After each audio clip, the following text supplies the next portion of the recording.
Hola, bona tarda. Tret de sortida la campanya per fomentar la participació en les consultes en favor de la independència de Catalunya, que es faran el dia 13 de desembre a 161 municipis catalans. Prop de 2.000 persones s'han reunit avui a l'Auditori del Fòrum a Barcelona. Els assistents han pagat 10 euros d'entrada, una manera de col·laborar amb l'organització de les consultes que no rep cap subvenció. El periodista Miquel Calçada ha inaugurat l'acte assegurant que la dignitat de Catalunya passa per la independència. Entre el públic, algunes cares conegudes. En total, el 13 de desembre, unes 700.000 persones podran exercir el seu dret a vot en la consulta sobiranista. Nosaltres venim de Sant Cugat.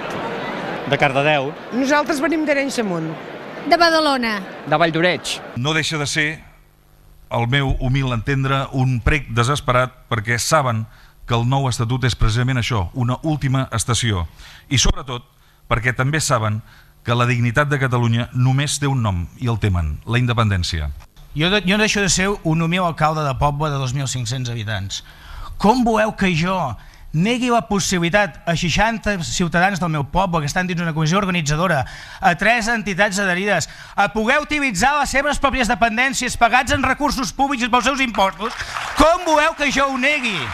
I els que diuen, perquè es veu que ho saben, que els ho ha dit algú, que la majoria dels catalans no vol això, que comprovin si és veritat el que diuen.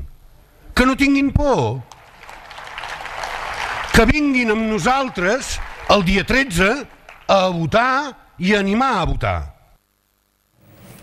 El procés de consultes coincideix amb el debat polític a Catalunya sobre la possible retallada de l'Estatut per part del Constitucional.